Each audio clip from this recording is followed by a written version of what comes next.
कल सुबह 11 बजे से राष्ट्रपति चुनाव के लिए होगी मतगणना। संबंधित सभी तैयारियां की गई पूरी।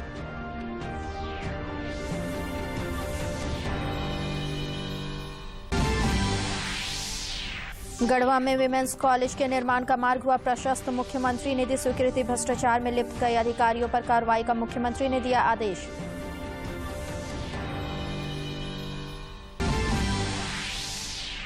रांची में राष्ट्रीय सांख्यिकी कार्यालय द्वारा 3 दिवसीय क्षेत्रीय प्रशिक्षण कार्यक्रम की शुरुआत। पारिवारिक उपभोग और व्यय सर्वेक्षण पर आंकड़े जुटाने में मिलेगी मदद।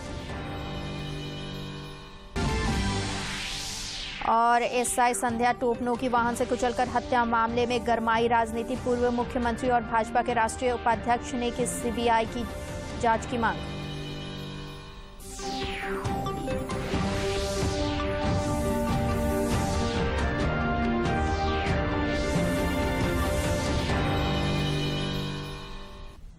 नमस्कार, खबरें झारखंड में आपका स्वागत है। मैं हूं मंजुषा भारद्वाज और अब समाचार विस्तार से। प्रधानमंत्री नरेंद्र मोदी ने राष्ट्रमंडल खेलों में भाग लेने जा रहे भारतीय दल के साथ वीडियो कॉन्फ्रेंसिंग के जरिए संवाद किया। इस दौरान प्रधानमंत्री ने खिलाड़ियों और उनके कोच को शुभकामनाएं दी। श्री मोदी ने इस दौरान खिलाड़ियों को अपनी पूरी ताकत से खेलने की सलाह दी। मुझे विश्वास है कि वो भी अपने जबरदस्त छाप छोड़ेंगे। आप लोगों को क्या करना है, कैसे खेलना है, इसके आप एक्सपर्ट हैं। मैं बस यही कहूंगा कि जी भर के खेलिएगा, जमकर खेलिएगा, पूरी ताकत से खेलिएगा और बिना किसी टेंशन से खेलिएगा। और आप लोगों ने वो पुराना डायलॉग सुना होगा, कोई नहीं है टक्कर में, कहां पड़े हो चक्कर में। बस इसी एटीट्यूड को लेकर आपको वहां जाना है, खेलना है। इस दौरान प्रधानमंत्री ने झारखंड की हॉकी खिलाड़ी सलीमा टेटे के साथ संवाद किया और उनका हौसला अफजाई की। झारखंड की 3 खिलाड़ी सलीमा टेटे, निकी प्रधान और संगीता कुमारी इन दिनों राष्ट्रमंडल खेल के लिए इंग्लैंड में अभ्यास कर रही हैं। नॉलेज सीखा है। क्या सलीमा, टोक्यो ओलंपिक में आपके खेल ने सभी को प्रभावित किया था और आपका वो अनुभव मैं समझता हूं अगर आप साझा करती हो टोक्यो वाला अनुभव, तो भी मैं समझता हूं सबको अच्छा लगेगा। हाँ जी सर, बिल्कुल। जैसे हम ओलंपिक्स जाने से पहले आपसे भी बात किए थे, फिर अभी कॉमनवेल्थ आने से पहले भी हम ऑलरेडी हैं इंग्लैंड में, पर अब पहले आपने हमें बहुत अच्छा मोटिवेट किया। जैसे टोक्यो ओलंपिक्स में भी हम जाने से पहले आपने हमसे सबसे बात की थी, तो हमें बहुत अच्छा लगा, फिर हमें बहुत ज्यादा मोटिव हुआ। तो बस यही है कि हम टोक्यो ओलंपिक्स में हम यही सोच के गए थे कि हमें कुछ करना है इस बार।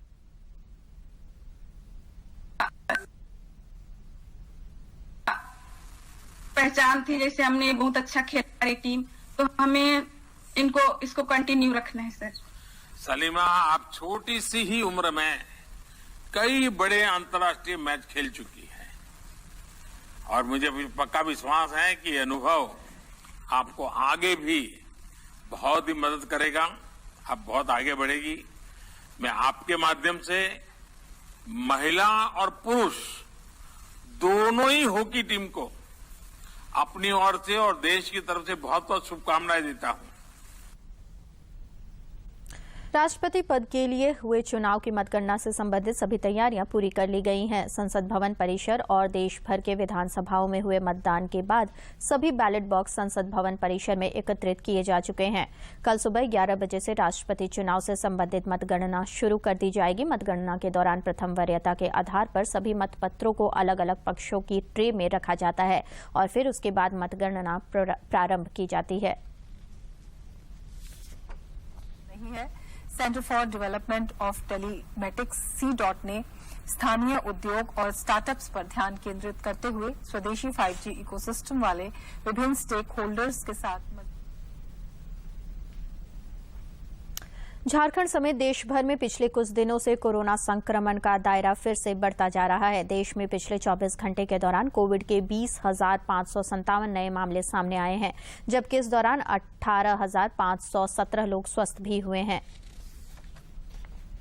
17 मरीज उपचार करवाकर स्वस्थ हो चुके हैं, जिसके बाद देश में रिकवरी रेट 98.47% हो गया है। वहीं साप्ताहिक पॉजिटिविटी रेट वर्तमान में 4.64% दर्ज किया गया है। दैनिक पॉजिटिविटी रेट 4.13% दर्ज किया गया है। इधर झारखंड में भी कोरोना के दैनिक और सक्रिय मामलों में लगातार इजाफा हो रहा है। राज्य में पिछले 24 घंटे में कोविड के 193 नए मामले सामने आए हैं, जबकि 162 लोगों ने कोरोना को हराया है। राज्य में फिलहाल कोरोना के 1067 सक्रिय मामले शेष हैं, जबकि रिकवरी रेट 98.54% पर बरकरार है।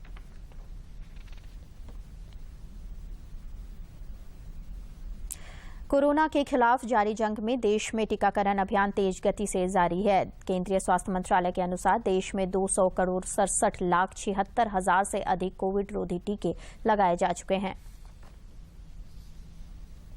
सबसे प्रभावी हथियार के रूप में शुरू किए गए टीकाकरण अभियान के तहत देश में अब तक 200.61 करोड़ से अधिक टीकों की खुराक दी जा चुकी है। पिछले 24 घंटों में 26 लाख से अधिक टीके लगाए गए। राष्ट्रव्यापी कोविड टीकाकरण अभियान की शुरुआत 16 जनवरी 2021 से शुरू हुई थी। टीकाकरण अभियान देश में लोगों की कोविड से सुरक्षा का एक महत्वपूर्ण माध्यम है और इसकी उच्च स्तर पर लगातार समीक्षा और निगरानी की जा रही है।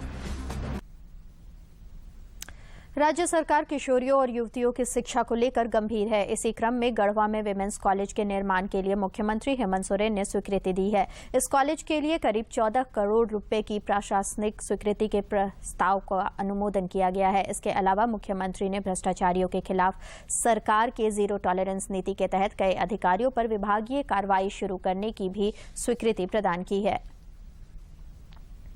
संसद के मानसून सत्र के तीसरे दिन आज भी विपक्ष का दोनों सदनों में हंगामा जारी रहा। विपक्षी सदस्यों के हंगामे के कारण आज भी दोनों सदनों में काम बाधित रहा। के लिए स्थगित किया गया। संसदीय कार्य मंत्री प्रहलाद जोशी ने लोकसभा में कांग्रेस पर आरोप लगाया कि कांग्रेस प्रश्नकाल को चलने नहीं देती है।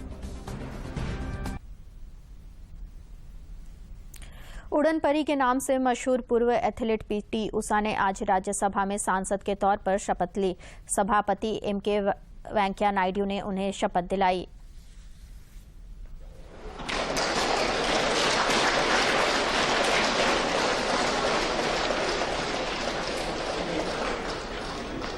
मैं पिलागुलकंडी तकेपरंबिल उषा, जो राज्यसभा की सदस्य नाम निर्देशित हुई हूँ, ईश्वर की शपथ लेती हूँ कि मैं विधि द्वारा स्थापित भारत का संविधान के प्रति सच्ची श्रद्धा और निष्ठा रखूंगी। मैं भारत की प्रभुता और अखंडता अक्षुण्ण रखूंगी तथा जिस पद को मैं ग्रहण करने वाली हूँ उसके कर्तव्यों का श्रद्धापूर्वक निर्वहन करूंगी। झारखंड राज्य खाद्य उद्योग के अध्यक्ष हिमांशु शेखर चौधरी ने कहा कि जिस कार्डधारी को राशन नहीं मिलेगा उसे 1.25 गुना हर्जाना दिया जाएगा।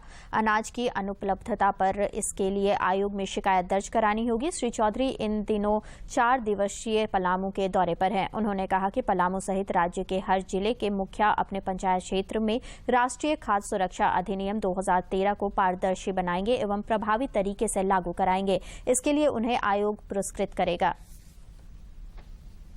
जो प्रेस वार्ता करने का मुख्य उद्देश्य ये है और इसीलिए हमने 2 दिन के बाद रखा कि जो मुझे मुखिया लोगों से फीडबैक मिला या अधिकारियों ने जो फीडबैक दिया, वो फीडबैक क्या रियलिस्टिक है या नहीं है, क्योंकि आप लोग हर समय समाज के केंद्र सरकार के सांख्यिकी एवं कार्यक्रम कार्यान्वयन मंत्रालय द्वारा इन दिनों देश भर में पारिवारिक उपभोग व्यय सर्वेक्षण किया जा रहा है। इसी को लेकर राजधानी रांची में आज से 3 दिवसीय क्षेत्रीय प्रशिक्षण कार्यक्रम का आयोजन किया गया है, जिसकी शुरुआत आज राज्य के स्वास्थ्य मंत्री बन्ना गुप्ता ने की। रांची में 3 दिवसीय प्रशिक्षण शिविर को संबोधित करते हुए राज्य के स्वास्थ्य मंत्री बन्ना गुप्ता ने कहा कि इस सामाजिक आर्थिक सर्वेक्षण का देश के नीति निर्धारण में बहुत ही महत्वपूर्ण भूमिका होती है।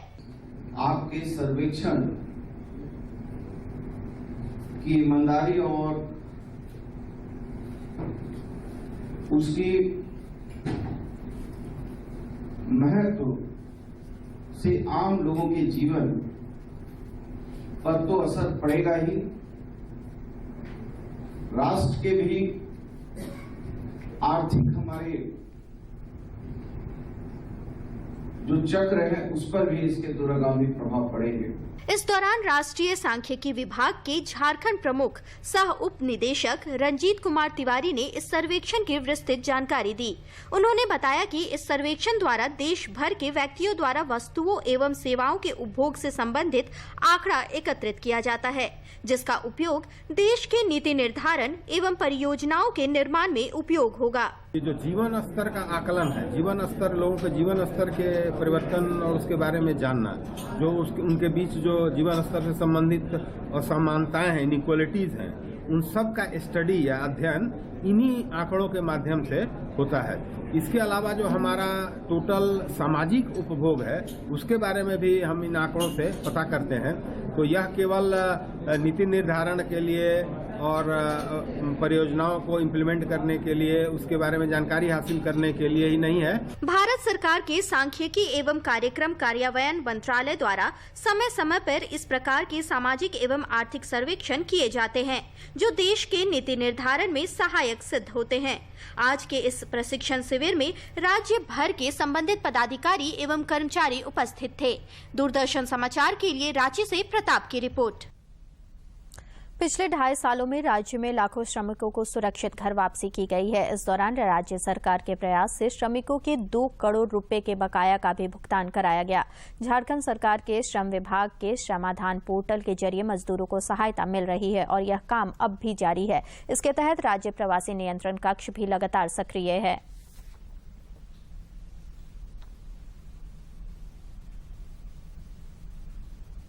रांची के तुपुदाना ओपी में पदस्थापित 2018 बैच की महिला दरोगा संध्या टोपनो के शव को पुलिस लाइन में आज अंतिम सलामी दी गई।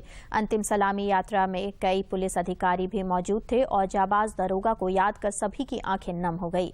गौरतलब है कि आज सुबह पशु तस्करों ने एक पिकअप वैन से दरोगा को कुचलकर मार डाला था। पुलिस ने वाहन चालक को गिरफ्तार कर लिया है और उससे पूछताछ की जा रही है। एसआई संध्या टोपनो हत्या मामले में पूर्व मुख्यमंत्री रघुवर दास ने सीबीआई जांच की मांग की है। उन्होंने कहा है कि राज्य में पशु तस्करों का सिंडिकेट कार्यरत है, उस पर लगाम लगाने की जरूरत है।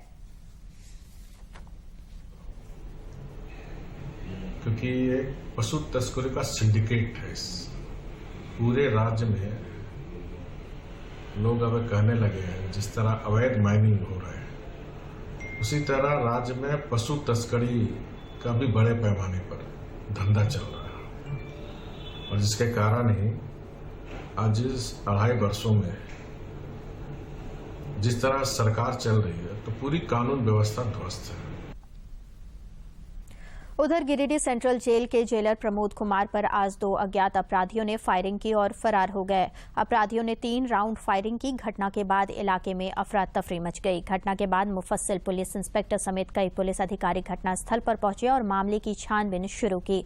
पुलिस घटनास्थल के समीप लगे कई दुकानों की सीसीटीवी फुटेज खंगाल रही है।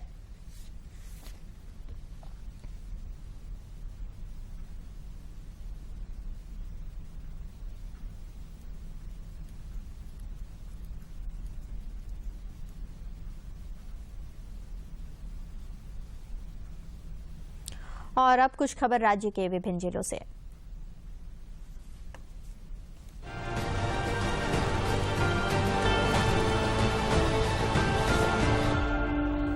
लातेहार के सिविल सर्जन डॉक्टर हरेन चंद महतो पर अल्ट्रासाउंड के बहाने 2 किशोरियों के साथ अश्लील हरकत करने का आरोप लगा है। दोनों किशोरियों ने मामले को लेकर महिला थाने में शिकायत दर्ज कराई है। वरीय अधिवक्ता अनिल कुमार झारखंड हाईकोर्ट में केंद्र सरकार का पक्ष रखेंगे। केंद्र सरकार के विधि विभाग ने वरीय अधिवक्ता अनिल कुमार की नियुक्ति से संबंधित अधिसूचना जारी कर दी है। प्रवर्तन निदेशालय ईडी ने साहिबगंज के कारोबारी पंकज मिश्रा को गिरफ्तार कर लिया है। ईडी ने पूछताछ के लिए उन्हें कल बुलाया था और पूछताछ के बाद देर रात गिरफ्तार कर लिया। देवघर के बाबा बैद्यनाथ मंदिर में श्रद्धालुओं की सुविधा के लिए कई कदम उठाए जा रहे हैं। अल्पवृष्टि से आजकल मौसम काफी गर्म है और इसलिए नगर निगम की टीम द्वारा श्रद्धालुओं पर पानी के फव्वारे की बौछार की जा रही है। हजारीबाग जिले के बड़कागांव थाना क्षेत्र के जुगरा चेपा सड़क स्थित चंदन टेहला के फुटानी में उग्रवादी संगठन जेजेएमपी की ओर से पोस्टर चिपकाकर ठेकेदारों को चेतावनी दी गई है। पोस्टर में ठेकेदारों से कहा गया है कि काम शुरू करने से पहले संगठन से इजाजत ले, अन्यथा फौजी कार्रवाई की जाएगी। रांची के सांसद संजय सेठ ने आज नई दिल्ली में रेल मंत्री अश्विनी वैष्णव से मुलाकात कर रांची को दिए गए सौगात के लिए उनका आभार जताया। रेल मंत्री ने चांडिल में ट्रेन ठहराव के मामले में तुरंत निर्णय लेकर दिशा निर्देश देने की बात कही। नौकरी दिलाने के नाम पर ठगी करने वाले एक फर्जी जज को रांची के जगन्नाथपुर पुलिस ने गिरफ्तार किया है। गिरफ्तार ठग अतुल शर्मा राजस्थान के जयपुर का रहने वाला है। अतुल ने झारखंड हाईकोर्ट में कलर की नौकरी देने के नाम पर 1 दर्जन से ज्यादा लोगों से लाखों की ठगी की है। जमशेदपुर जिला खनिज फाउंडेशन ट्रस्ट मद की 5-6 वर्ष पहले चयनित योजनाएं अब तक पूरी नहीं हो पाई हैं। उपायुक्त ने संबंधित विभाग के अधिकारियों एवं कार्यपालक अभियंताओं को वैसी योजनाओं की बची हुई राशि वापस करने का निर्देश दिया, जो अब तक पूरी नहीं हो पाई है। जमशेदपुर में चल रही 24वीं IMF east zone sport climbing championship के दूसरे दिन टाटा स्टील एडवेंचर फाउंडेशन के क्लाइंबर्स ने 21 में से 17 मेडल जीत लिए हैं। इस प्रतियोगिता में बिहार, झारखंड, पश्चिम बंगाल और सिक्किम के 220 क्लाइंबर्स हिस्सा ले रहे हैं। रांची क्षेत्र के 32 प्रशिक्षुओं के एक दल ने टाटा स्टील के वेस्ट बोकारो डिवीजन का दौरा किया। इस मौके पर महाप्रबंधक अनुराग दीक्षित ने टीम को महिला और ट्रांसजेंडर HEMM ऑपरेटरों को शामिल करके विविधता और समावेशन की दिशा में की गई विभिन्न पहलुओं के बारे में जानकारी दी। हजारीबाग वन विभाग की टीम ने विजया पंचायत के बेला दोहर मार्ग पर छापेमारी कर खैर लकड़ियों से लदे एक पिकअप वैन को जब्त किया है। इस छापेमारी में हालांकि किसी की भी गिरफ्तारी नहीं हो सकी और धंधेबाज भागने में सफल रहे। देवघर श्रावणी मेला में ड्यूटी से अनुपस्थित रहे 2 सरकारी कर्मियों को डीसी मंजुनाथ भजंत्री ने 24 घंटे के अंदर स्पष्टीकरण देने को कहा है। ये दोनों कर्मी सुबह 8 बजे से दोपहर के 1:30 बजे तक शीघ्र दर्शन काउंटर नंबर 2 से अनुपस्थित पाए गए थे।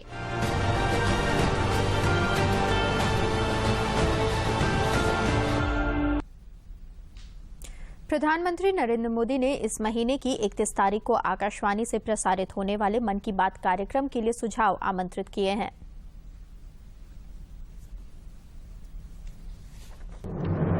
मन की बात है जन जन की, संघर्षों के कुछ किस्से, कहानी कुछ सफलताओं की, अनकही विरासत की, उम्मीदें नए भारत की।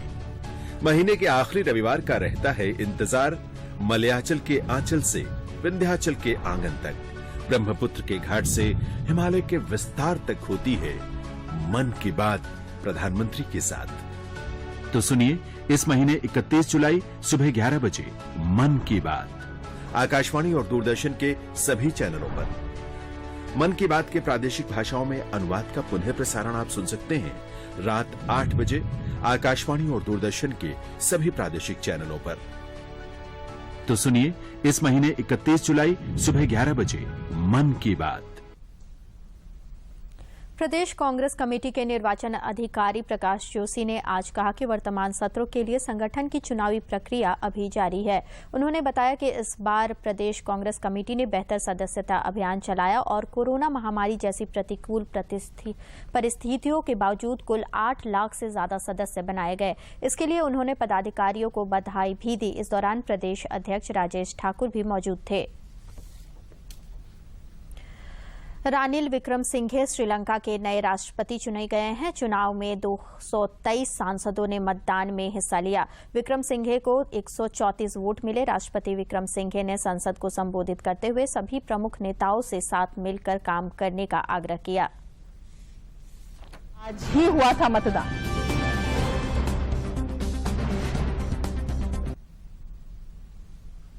राज्य भर में एक बार फिर मानसून के सक्रिय होने की संभावना है। मौसम विज्ञान केंद्र रांची के अनुसार दक्षिणी हिस्से में चक्रवात के आसार बन रहे हैं, जिसके कारण 23 जुलाई को राज्य के दक्षिणी और मध्य हिस्से में भारी बारिश हो सकते हैं।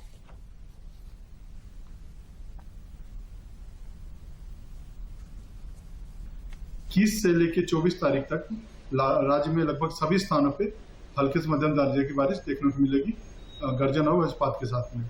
अब चेतावनी की बात करें तो 5वें दिन गर्जन वज्रपात की चेतावनी है। साथ में 23 तारीख को भारी बारिश की भी चेतावनी है।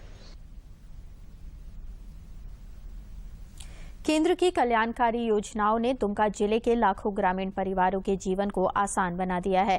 प्रधानमंत्री उज्ज्वला योजना, आवास योजना, हर घर नल और हर घर बिजली ने इन ग्रामीण परिवारों के जीवन में बड़ा बदलाव लाया है। पेश है दुमका से ये खास रिपोर्ट। ये है दुमका जिले के सदर प्रखंड के आसनसोल गांव की गंगा देवी। केंद्र सरकार की कई योजनाओं का इन्हें लाभ मिला है। प्रधानमंत्री आवास योजना ने इन्हें और इनके परिवार को पक्का घर, पक्की छत मुहैया कराई है। घर में बिजली और पानी का कनेक्शन पहुंचा है। इतना ही नहीं, प्रधानमंत्री उज्ज्वला योजना ने इनकी रसोई की तस्वीर ही बदल दी है। गंगा देवी इस बात के लिए प्रधानमंत्री के प्रति आभार जताती नहीं थकती।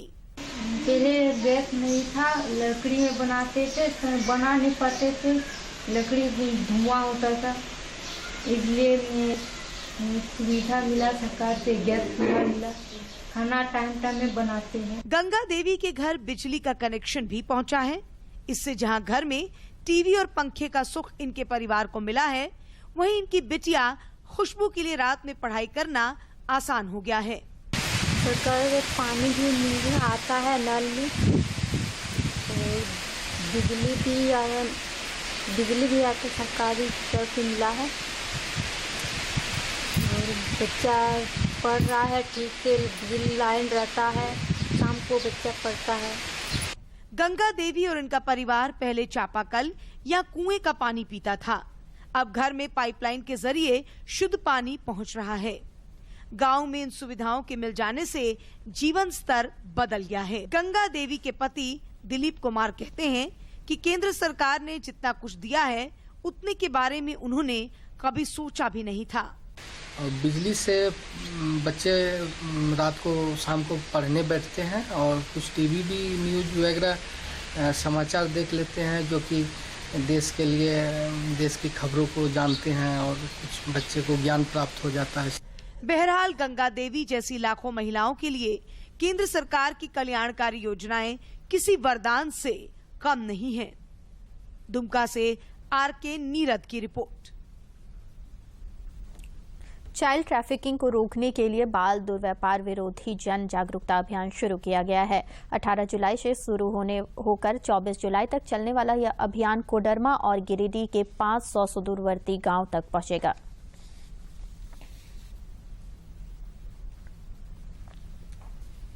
Kailash Satyarthi children foundation, railway सुरक्षा बल, कोडरमा एवं गिरिडीह जिला प्रशासन और पुलिस के संयुक्त तत्वावधान में बाल तस्करी, बाल श्रम जैसे मामलों पर लगाम लगाने के लिए बाल दुर्व्यापार विरोधी जन जागरूकता अभियान की शुरुआत की गई है। इस दौरान जन जागरूकता रथ कोडरमा और गिरिडीह के 500 गांवों तक पहुंचेगा और 4 दिन तक कोडरमा में घूमने के बाद ये यात्रा फिर गिरिडीह जाएगी। और गिरिडीह के भी जो है खासकर गाँव तीसरी गांडे ब्लॉक हैं, जहाँ से जो है बच्चों की ट्रैफिकिंग की शिकायतें हमें मिलती रही है पहले, उन गांवों में हम लोग भ्रमण करेंगे। दरअसल ट्रेनों के जरिए बाल तस्करी के मामले ज्यादा सामने आते हैं। ऐसे में इस मुहिम में आरपीएफ की भागीदारी काफी अहम है।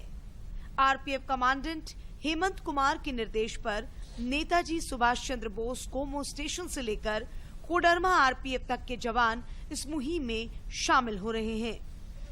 सबसे पहले तो हम लोग रेल से जुड़े हुए हैं, हमें रेल में एक्टिव होना चाहिए, क्योंकि रेल ही एक ऐसा परिवहन का माध्यम है जिससे हर प्रकार के क्राइम को कंट्रोल किया जा सकता है। इस जन जागरूकता अभियान में जिला प्रशासन के साथ पुलिस भी अपनी भागीदारी निभा रही है। इस दौरान गांव में रैली निकाली जा रही है, जगह जगह नुक्कड़ नाटक आयोजित किए जा रहे हैं। इसके अलावा कई जगह रात्रि चौपाल और सभाओं के जरिए लोगों से बाल तस्करी रोकने को लेकर जागरूक रहने की अपील की जा रही है। कोडरमा उपायुक्त आदित्य रंजन ने कहा कि बाल तस्करी से रेस्क्यू किए गए बच्चों के पुनर्वास के लिए भी जिला प्रशासन उपाय कर रहा है। जिला प्रशासन की तरफ से बस यही कहेंगे कि कैलाश सत्यार्थी फाउंडेशन और खासकर रेलवे एडमिनिस्ट्रेशन और रेलवे पुलिस जो है काफी इसमें मददगार साबित हो सकती है और ये लोग एक अच्छी मुहिम छेड़े हैं। हर बच्चे का है अधिकार, रोटी, खेल, पढ़ाई, प्यार। इस अभियान को साकार बनाने के लिए जरूरी है कि बाल तस्करी जैसे मामले पूरी तरह से खत्म हो जाएं। बाल तस्करी की जंजीरों में जकड़ने के बाद न सिर्फ बच्चों का बचपना छिन जाता है बल्कि उनके अधिकार भी खत्म हो जाते हैं। कोडरमा से गजेंद्र बिहारी की रिपोर्ट। आज इंटरनेशनल चेस डे है। प्रधानमंत्री नरेंद्र मोदी ने अपने संबोधन में कहा कि 28 जुलाई को जिस दिन बर्मिंघम में कॉमनवेल्थ गेम शुरू होंगे उसी दिन तमिलनाडु के महाबलीपुरम में चेस ओलंपियाड की शुरुआत भी होगी। इस दिवस को प्रधानमंत्री ने खेल की दुनिया के लिए यह बहुत ही महत्वपूर्ण दिवस बताया। दुनिया के लिए भी ये बड़ा महत्वपूर्ण दिवस है। आप लोगों में से कुछ लोगों को जरूर पता होगा कि आज इंटरनेशनल चेस डे है। ये भी बहुत दिलचस्प है कि 28 जुलाई को जिस दिन बर्मिंघम में कॉमनवेल्थ गेम शुरू होंगे उसी दिन तमिलनाडु के महाबलीपुरम में चेस ओलंपियाड की शुरुआत होगी। यानी आने वाले 10-15 दिन भारत के खिलाड़ियों के पास अपना दमखम दिखाने का, दुनिया पर छा जाने का एक बहुत बड़ा सुनहरा अवसर है। मैं देश के प्रत्येक खिलाड़ी को बहुत बहुत शुभकामनाएं देता हूं। आजादी के सफर की आज की कड़ी में देखते हैं कितना खास है आज का दिन।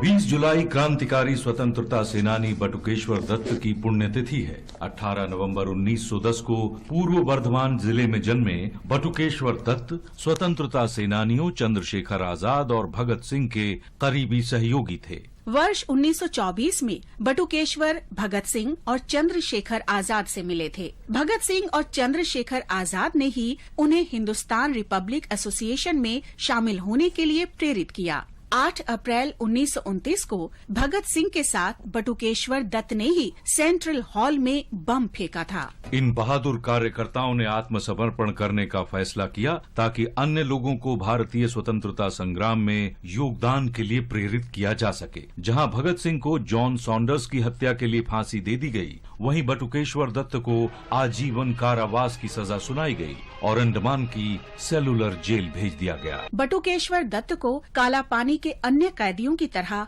क्रूर अत्याचारों का सामना करना पड़ा। उन्होंने कैदियों के साथ दुर्व्यवहार, भेदभावपूर्ण और जेल की अमानवीय स्थिति के खिलाफ भूख हड़ताल शुरू की। जेल से छूटने के तुरंत बाद उन्हें तपेदिक हो गया, जिसका उनके स्वास्थ्य पर प्रतिकूल प्रभाव हुआ, लेकिन ये उनकी स्वतंत्रता के लिए लड़ने की भावना को रोक नहीं सका। उन्होंने 1942 में गांधी जी के नेतृत्व में भारत छोड़ो आंदोलन में सक्रिय रूप से भाग लिया। बटुकेश्वर दत्त का लंबी बीमारी के बाद 1965 में 19-20 जुलाई की मध्यरात्रि को दिल्ली के एम्स अस्पताल में निधन हो गया। उनका अंतिम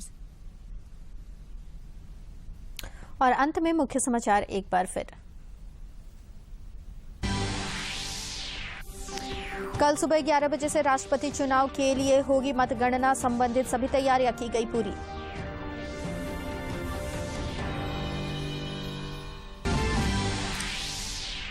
गढ़वा में विमेंस कॉलेज के निर्माण का मार्ग हुआ प्रशस्त, मुख्यमंत्री ने दी स्वीकृति, भ्रष्टाचार में लिप्त